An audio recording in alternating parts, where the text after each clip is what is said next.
Middle east की जंग अब एक बेहद खतरनाक मोड़ पर आ गई है।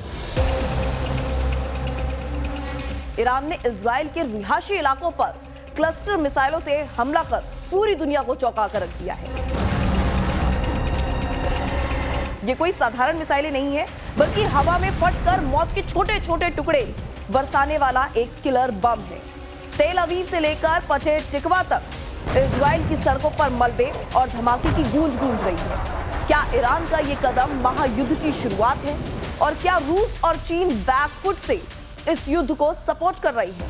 यह अपने आप में सोच में डालने वाली बात है। इसी पर गहनता से आपको जानकारी देंगे आज के हमारे इस खास एक्सप्लेनर में।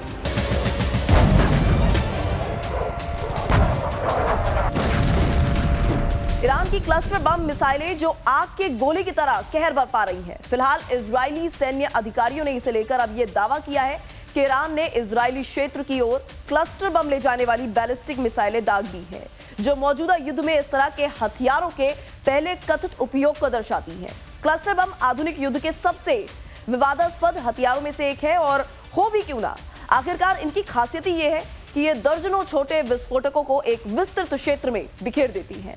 इजरायली रक्षा अधिकारियों के मुताबिक ईरान की कुछ मिसाइलों के वॉरहेड हवा में 80 तक छोटे विस्फोटक छोड़ सकती हैं, जिसे विनाशकारी टुकड़े कई किलोमीटर के इलाके में फैल जाती हैं।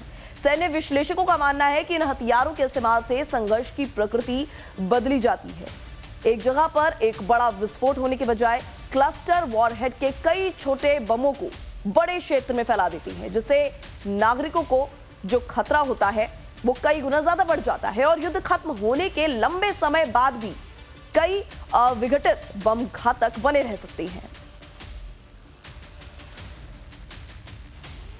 अब वर्तमान में बहस का केंद्र इस मिसाइल को लेकर सिर्फ तात्कालिक सैन्य खतरा नहीं है, बल्कि सवाल यह भी है कि ईरान ने यह क्षमता कैसे हासिल की, खासकर ऐसे देश में जहां उन्नत हथियार कार्यक्रमों से जुड़े वैज्ञानिकों को बार बार निशाना बनाया जाता रहा है।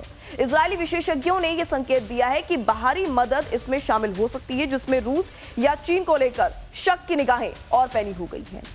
दरअसल रिपोर्ट्स के मुताबिक ईरान ने हाल ही के हमलों में खोरमर शहर जैसे मिसाइलों का इस्तेमाल किया, जो क्लस्टर मुनिशंस ले जा सकती हैं, और ये क्षमता जून 2025 के 12 दिवसीय युद्ध के बाद और भी मजबूत होती हुई लगती है।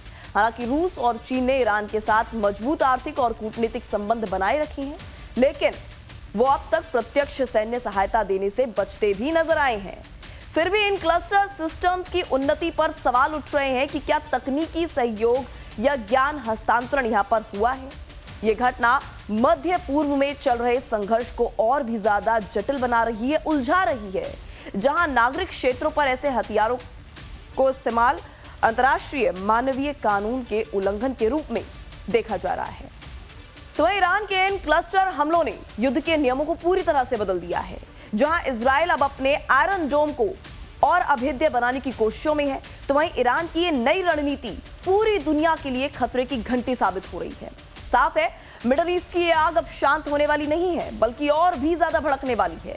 फिलहाल पूरी दुनिया की नजरें अब इजराइल के अगले कदम पर टिकी है, इजराइल के बैकअप पर टिकी है।